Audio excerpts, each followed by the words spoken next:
Hello students, welcome back. Last time हमने जैसे DNA के बारे में स्टडी किया था कि डीएनए जेनेटिक मटेरियल की तरह एक्ट करता है, उसके लिए एक्सपेरिमेंटल एविडेंसेस भी हमने दिए थे। तो आज हम बच्चे इसका केमिकल स्ट्रक्चर करेंगे। केमिकल स्ट्रक्चर की अगर हम इसका कंपोनेंट्स देखें तो कौन कौन से कंपाउंड्स इसमें प्रेजेंट हैं। तो चलिए बच्चे, लेट्स स्टार्ट। तो आज मैं यही कोशिश करूंगी। एक्चुअली क्या है कि केमिकल स्ट्रक्चर ऑफ डीएनए बच्चों को बहुत ही मुश्किल लगता है, लेकिन मैं कोशिश करूंगी कि इस लेक्चर के एंड होने तक आपको वो सारे जो डाउट्स हैं या वो जो सारी मुश्किलें हैं आपकी क्लियर हो जाएं, आसान हो जाएं। तो चलिए बच्चे, लेट्स स्टार्ट। तो पहले हम देखते हैं इसका फुल फॉर्म क्या है। DNA means deoxy ribo nucleic acid. तो बेटा, इट वॉज फ्रेडरिक मिशर इन 1869 जिसने न्यूक्लियस के कुछ सबस्टांसेस आइसोलेट किए। क्योंकि न्यूक्लियस से आइसोलेट किया था तो इसलिए उनको नाम दे दिया न्यूक्लिन का। एंड इन 1889 आल्टमैन साइंटिस्ट थे, उन्होंने इन न्यूक्लियन की, इन सबस्टांसेस की जब केमिकल नेचर को कोशिश की जानने की, तो ही फाउंड कि वो एसिडिक इन नेचर है। So he renamed nuclein as nucleic acids. और आज हम जानते हैं कि ये जो न्यूक्लिक एसिड्स हैं ये दो तरह की हैं, deoxyribonucleic acid and ribonucleic acid. जो डीऑक्सीराइबोन्यूक्लिक एसिड है, it acts as a genetic material in majority of the organisms except in some virus particles where RNA is the genetic material. And 1961 तक इतना एडवांसमेंट हो गया था कि कॉरनबर्ग ने in vitro synthesis of DNA किया। That means lab में DNA को सिंथेसाइज किया।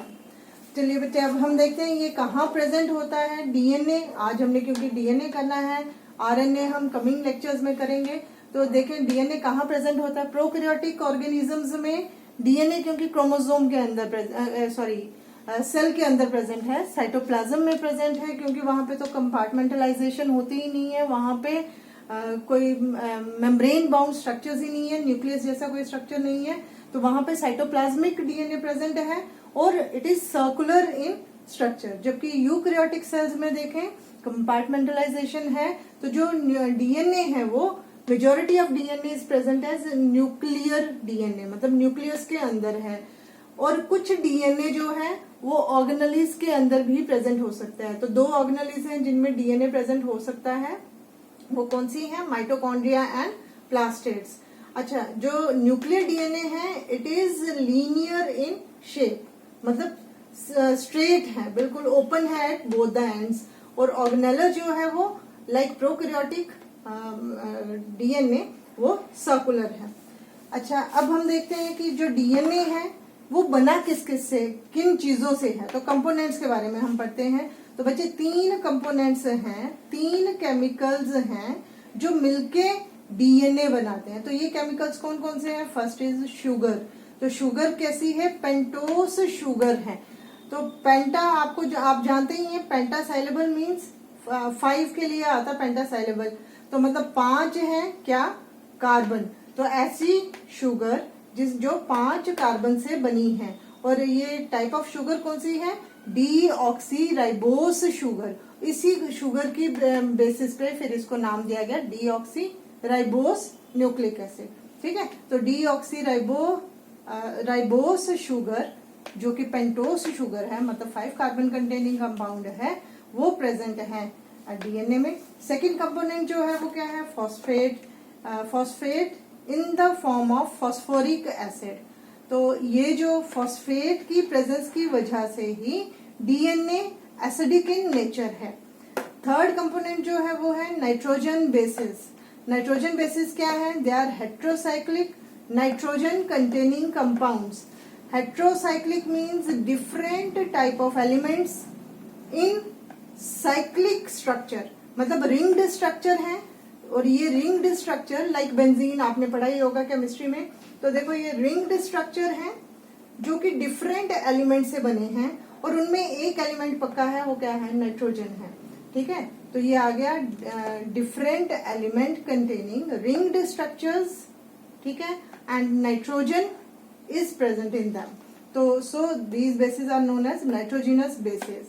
ठीक है, और ये जो नाइट्रोजन बेसिस हैं they are of two types, purines and pyrimidines. Purines and pyrimidines की ये जो क्लासिफिकेशन है it is on the basis of their chemical structure. अब जो प्यूरीन्स हैं ये डबल रिंग्ड कंपाउंड्स हैं. डबल रिंग्ड कंपाउंड्स मतलब दो रिंग्स हैं इसमें, जैसे मैंने यहाँ पे बताया कि रिंग्ड स्ट्रक्चर है, नाइट्रोजन तो प्रेजेंट होगा ही होगा, और रिंग्ड स्ट्रक्चर है. तो इसमें जो प्यूरीन्स है वो डबल रिंग्ड स्ट्रक्चर है. ठीक है, और ये दो तरह की हैं, एडेनिन और ग्वानिन. एडेनिन को हम रिप्रेजेंट करते हैं बाय लेटर ए और ग्वानिन को हम रिप्रेजेंट करते हैं बाय लेटर जी.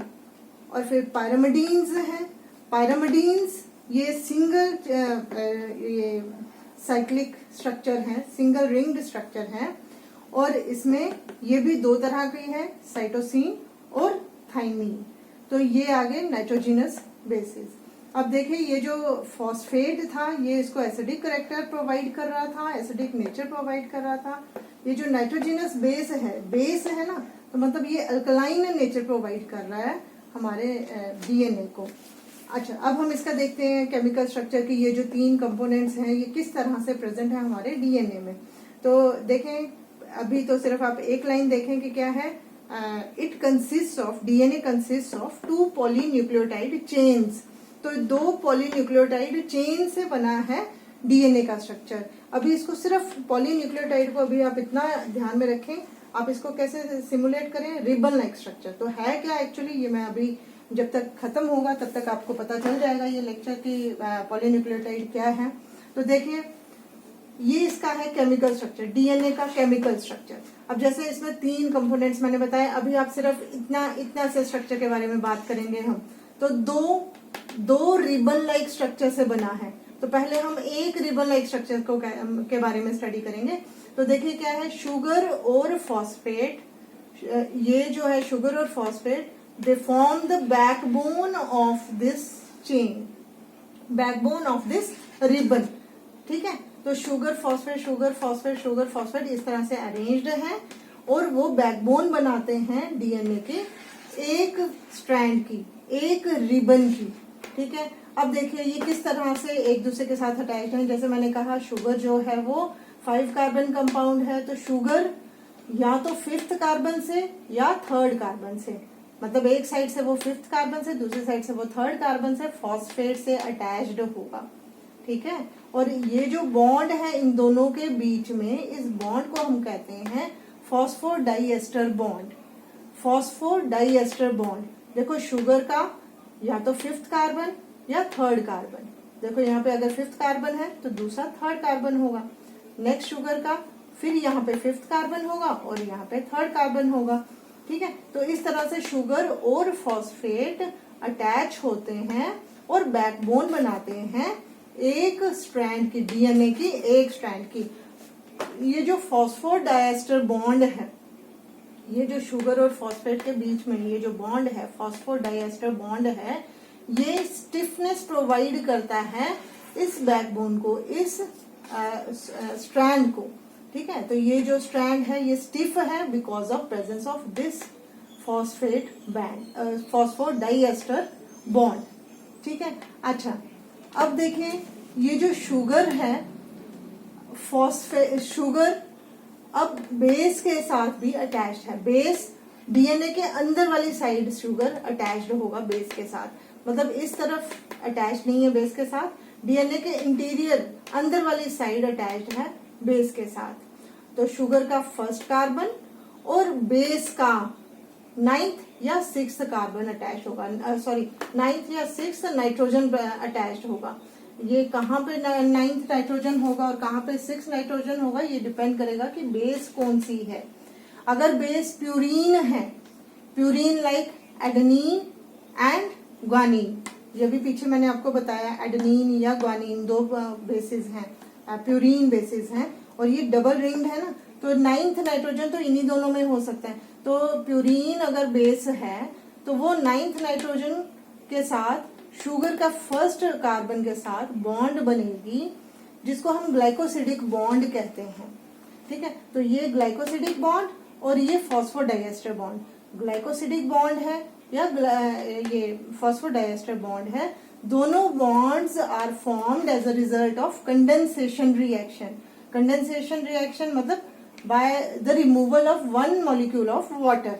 तो देखो यहाँ पे ये बॉन्ड ग्लाइकोसिडिक बॉन्ड और ये फॉस्फोडाइएस्टर बॉन्ड। ओके, अब देखिए बच्चे, ये जो ग्रुप है इन 3 कंपोनेंट्स का एक ग्रुप बन रहा है। कौन से कंपोनेंट्स है? Base, sugar and phosphate. ये तीनों कंपोनेंट्स का जो एक ग्रुप है इसको हम एक न्यूक्लियोटाइड कहते हैं। न्यूक्लियोटाइड। अब देखिए, एक जो डीएनए का एक स्ट्रैंड है, इसमें एक ये न्यूक्लियोटाइड हो गया, फिर ये न्यूक्लियोटाइड, मतलब बहुत सारे न्यूक्लियोटाइड्स अटैच्ड हैं। बहुत सारे मीन्स पॉली, ठीक है, न्यूक्लियोटाइड। सो इस तरह के 2 न्यूक्लियोटाइड चेन्स हैं, 2 पॉली न्यूक्लियोटाइड चेन्स हैं। अब हम इसका एक पोलैरिटी की भी बात करेंगे। देखिए, जैसे मैंने कहा, शुगर का एक साइड अगर 5th कार्बन अटैच है फॉस्फेट के साथ, तो दूसरी साइड 3rd कार्बन होगा। तो 2 एंड्स अगर हम देखेंगे, एक साइड पे अगर शुगर का 5th कार्बन फ्री है तो नेक्स्ट एंड पे 3rd कार्बन फ्री होगा। तो इन्हीं की बेसिस पे कि कौन सा कार्बन फ्री है किस एंड पे, इन्हीं की बेसिस पे हम इनके एंड्स को नाम दे देते हैं 5' एंड और 3' एंड। अब जो दूसरा स्ट्रैंड है डीएनए का, वो इसके एंटी पैरेलल है सेम है, sugar phosphate sugar phosphate sugar phosphate से बना है, वो इसके एंटी पैरेलल है। एंटी पैरेलल का मतलब है कि देखो, ये जैसे अगर इस तरह से पैरेलल हुआ तो देखिए क्या है, हेड दोनों स्ट्रैंड्स का एक साइड है, टेल दोनों स्ट्रैंड की दूसरी साइड है, अपोजिट साइड है। जबकि यहाँ पे अगर हम देखेंगे एंटी पैरेलल में क्या है, एक साइड अगर एक स्ट्रैंड का हेड है तो दूसरी साइड जो दूसरे स्ट्रैंड का टेल होगा, उसका हेड नीचे की तरफ होगा। है तो पैरेलल, लेकिन किस तरह से, मतलब एक दूसरे के अपसाइड डाउन है। ठीक है, तो देखिए, अगर इसकी पोलैरिटी हम देखें 5' 3' थी, तो दूसरा स्ट्रैंड जो इसका बिल्कुल सामने है उसका क्या पोलैरिटी होगी 3' 5' एंड। अच्छा, अब देखिए, जैसे इस स्ट्रैंड के साथ कौन सी बेस अटैच्ड है। जैसे मैंने आपको कहा था, बेस कोई भी हो सकती है, A, T, C, G कुछ भी हो सकती है। तो यहाँ पे कौन सी बेस अटैच्ड है वही डिटरमाइन करेगा कि जो सामने वाला स्ट्रैंड है उस पर कौन सी बेस अटैच होगी। जैसे सपोज हमारा ये फर्स्ट स्ट्रैंड में पहले एडेनिन है, फिर थाइमीन है, साइटोसिन है, ग्वानिन है, साइटोसाइन है। ये सपोज ये सीक्वेंस ऑफ बेसिस है।